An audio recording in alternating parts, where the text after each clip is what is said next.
200 താഴെയുള്ള പ്രമേഹ രോഗികൾക്ക് ധൈര്യമായിട്ട് വീട്ടിൽ പരീക്ഷിക്കാവുന്നതാണ്.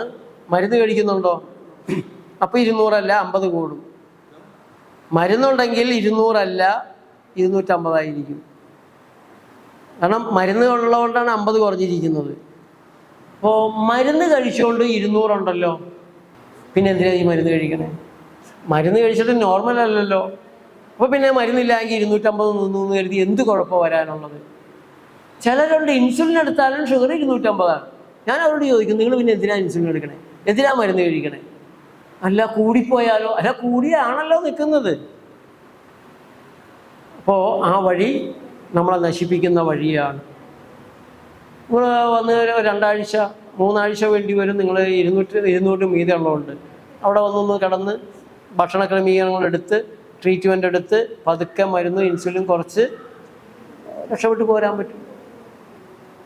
ഇതിപ്പോൾ നമ്മൾ മരുന്ന് കഴിച്ചുകൊണ്ടേ ഇരിക്കുമ്പോൾ തന്നെ നമ്മുടെ കണ്ണിൻ്റെ കാഴ്ച കുറയുക, മരവിപ്പ് വരിക, ഈ പ്രശ്നങ്ങളെല്ലാം വരികയാണ് ആളുകൾക്ക്. കിഡ്നിക്ക് തകരാറ് വരിക. അതിൽ നിന്ന് രക്ഷപ്പെടാൻ സാധിക്കും. ആദ്യത്തെ സമയത്ത് നിങ്ങളൊരു 60% റോ വെജിറ്റബിൾ കഴിക്കുക. അത് ചമ്മന്തി അരച്ചും കഴിക്കാം, കടിച്ചു വെച്ച് കഴിക്കണമെന്നില്ല, ജ്യൂസായിട്ട് കഴിക്കാം. 20% നിങ്ങൾക്ക് മില്ലറ്റ്സ്, റാഗി അല്ലെങ്കിൽ തവിട് കളയാത്ത അരിയുടെ ചോറ് നോക്കാം. അങ്ങോട്ടും ഇങ്ങോട്ടുള്ള പരീക്ഷണങ്ങൾ നടത്തുക. കറികൾ എന്തെങ്കിലും ഒരു ചമ്മന്തിയോ അതുപോലുള്ള കറികളാവാം, വെജിറ്റബിൾ കറികളാവാം, നോക്കാം. ഫ്രൂട്ട്സ് നിങ്ങൾ ആദ്യത്തെ ഘട്ടത്തിൽ 200-നപ്പുറത്ത് നിൽക്കുന്നവർ നേരെ കയറി കഴിക്കണമെന്ന് ഞാൻ പറയില്ല. ആദ്യം റോ വെജിറ്റബിളിൽ കുറച്ച് ദിവസം ഒന്ന് നോക്കുക എങ്ങനെയാണ് ശരീരം പ്രതികരിക്കുന്നത്. എന്നിട്ട് പതുക്കെ മധുരമില്ലാത്ത ന്യൂട്രൽ ഫ്രൂട്ട്സ് ഉണ്ടല്ലോ, ഷമാം പോലുള്ളത്, പേരയ്ക്ക, അങ്ങനെയുള്ള സാധനങ്ങൾ കഴിക്കുക. പിന്നെ പുളിപ്പഴങ്ങൾ കഴിക്കുക. അത് കഴിഞ്ഞിട്ട് അടുത്ത ഘട്ടമായിട്ട് മധുരപ്പഴങ്ങളിലേക്ക് വരിക. അങ്ങനെ നമുക്ക് സ്റ്റെപ്പ് ബൈ സ്റ്റെപ്പ് അപ്രോച്ചാണ് അതിൽ വേണ്ടത്. നല്ലതാണ്. അതേസമയം 150 വരെയൊക്കെയാണ്. 150 പ്രമേഹമല്ല. 200-ലും താഴെയാണെങ്കിൽ ധൈര്യമായിട്ട് നമുക്ക് ആദ്യം തന്നെ പപ്പായയും പേരയ്ക്കയും ചാമ്പയ്ക്കയും അതുപോലെ തന്നെ മധുരമുള്ള പഴങ്ങളിൽ സപ്പോർട്ടയൊക്കെ കഴിക്കാം. ഷുഗർ കൂടും, പേടിക്കരുത്.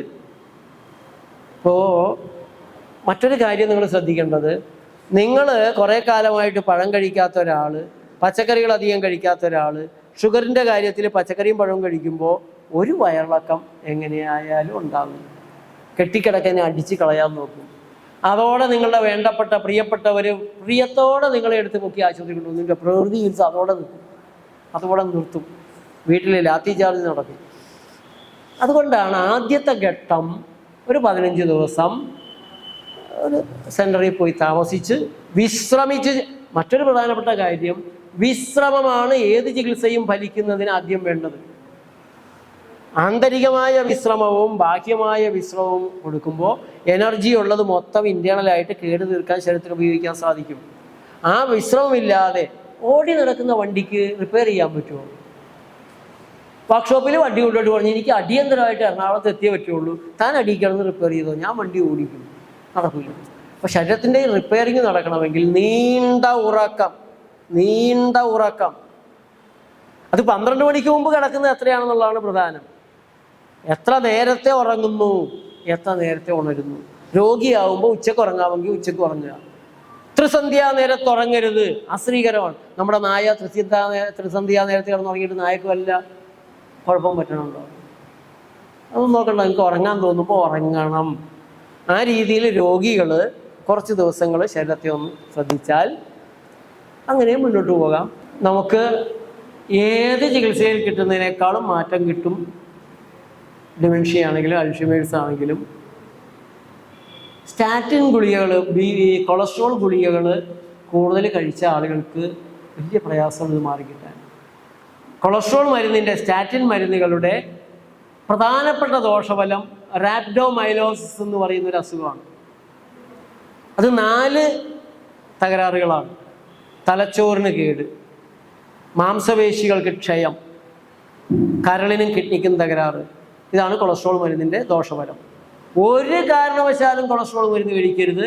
ആരെങ്കിലും കൊളസ്ട്രോൾ മരുന്ന് കഴിക്കുന്നുണ്ടെങ്കിൽ ഇപ്പം നിർത്തണം, ഇന്ന് നിർത്തണം. BP മരുന്ന് പെട്ടെന്ന് നിർത്തരുത്. ആസ്പിരിൻ കഴിക്കുന്നവർ പെട്ടെന്ന് നിർത്തരുത്. ജാഗ്രത പാലിക്കണം. അപ്പം നിങ്ങളുടെ കൊളസ്ട്രോൾ മരുന്നിൽ BP മരുന്നും കൂടെ ചേർത്താണ് തരുന്നതെങ്കിലും ജാഗ്രത പാലിക്കണം. അത് പെട്ടെന്ന് നിർത്താൻ പറ്റില്ല.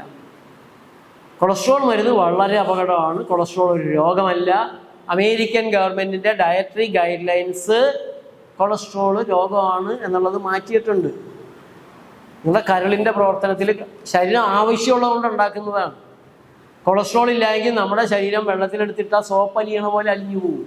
കോശങ്ങളുടെ ഔട്ട്ലൈൻ കൊളസ്ട്രോളാണ്. ഇതൊക്കെ രോഗമായിട്ട് ചിത്രീകരിച്ച് ഫൈസർ എന്ന ക്രിമിനൽ മരുന്ന് കമ്പനിയാണ് ഈ കച്ചവടം, കള്ളക്കച്ചവടം തുടങ്ങിയത്.